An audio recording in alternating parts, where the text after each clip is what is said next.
So this is the 1 TB NVMe from Crucial. So 5000 megabytes is the maximum speed. You can be stuck with a bit lower, but that's the max they say that this will go. Of course, this is PCIe 4, you know. And I bought this because a lot of NVMe's are starting to go down in price.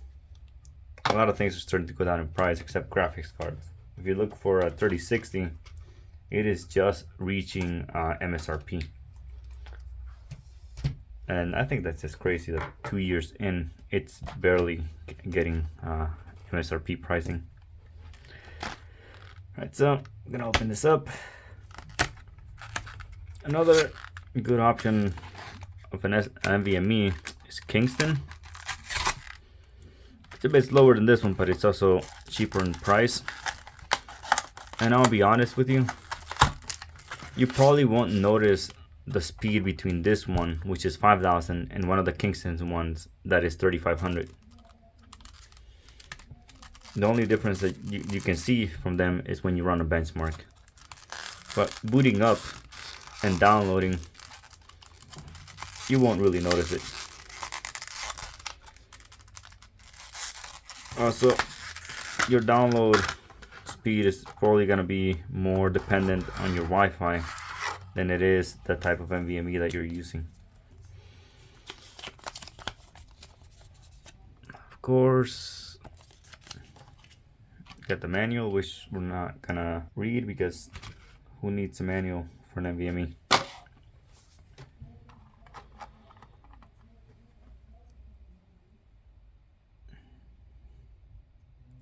Little plastic on top.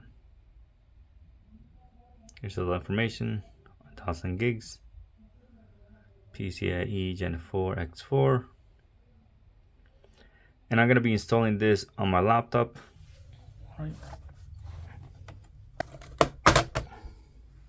Of course, the laptop I'm gonna be installing this in is an HP Omen 2021, which by today's standards, it is considered outdated, even though it has a 3060 mobile inside. You can see it already has a screw right there.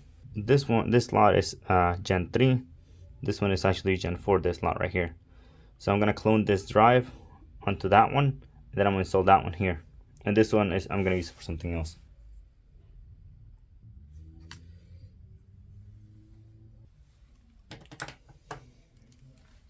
Before you ask, the RAM is dual channel, which one of these is 8 gigs, and it's of course running at 3200 mega transfers. You can tell that everything on my machine is clean, even though I don't clean it because I don't keep it near the carpet. And as you can see from my desk all around here, I generally keep things clean. So time to put everything back together, and we're gonna do some cloning.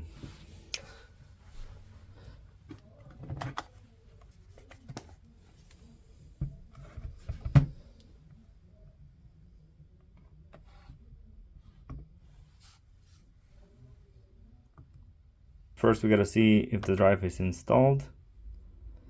So we're gonna go to disk management. Click OK. It's unallocated. So basically, you will not see it here until you actually create a partition in it. So I mean, until you create a new volume for it. As you can tell, that what you can use is actually 953 gigabytes out of this.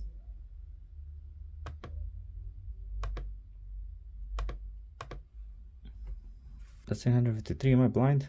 Okay, so 931 gigabytes is what we have available. Mac can reflect, which is what we're going to be using to clone my existing drive. So cancel. The new version of this, I don't like the new version of Macrium. Rather stick to the old one. So you can just go, you can just drag this. So, and if I were to drag this one down, it's still gonna leave a couple of gigabytes here. It's gonna give like 454 gigabytes free. And it's not gonna clone all the way. So we're gonna go here, and click partition size. Just gonna drag it here.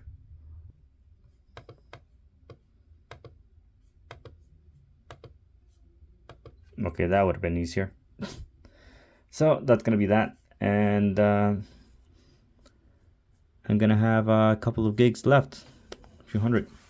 So we're gonna click finish. It's gonna inform you that everything that was on the drive that you're gonna clone into is gonna be deleted. And this, of course, is gonna take a couple minutes. All right, well, that took 12 minutes, as you can see. And if you're wondering, man, that took a really long time, keep in mind that this is around 300 gigs that it transferred in 12 minutes. So it was pretty fast. So yeah, here you can see this is the old drive, this is the new one. And we're gonna, once everything is installed, once I switch it out, basically, I'm just gonna run some speed tests and see how it does. All right, that's show the drives. This one from here. I'm not taking apart anything else, only taking off the drives. And if you're wondering, how do you know that that slot is Gen 4? Well, it says right here, Gen 4. Alright, time to put this back together and do the speed test. And there it is. All that free space now. 500 extra gigs of free space. Everything looks exactly like the other one. And now I'm gonna do a couple of benchmarks, a couple of tests here, and see if we actually get the promised speed or around that much.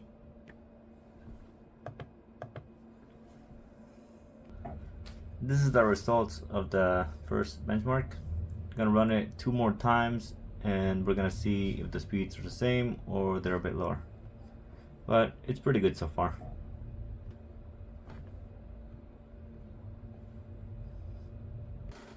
Alright, this is the second one. Pretty similar. Let's go for the next one. Very similar results. We're gonna run it 1 more time to see, just why not. But the results do seem pretty constant.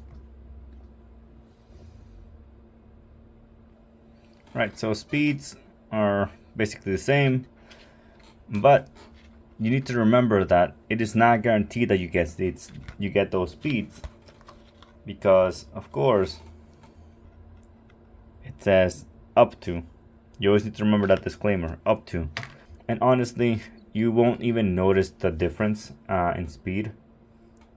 I'm not saying you won't get an increased performance. I'm just saying that most people will not notice it. And if you really want to save some money, just go for a drive that's a bit slower. There's no shame in saving $10 on a drive if a lot of the time you're not going to notice the speed. Anyways, that's going to be the end of the video. Thank you for watching. Have a good day.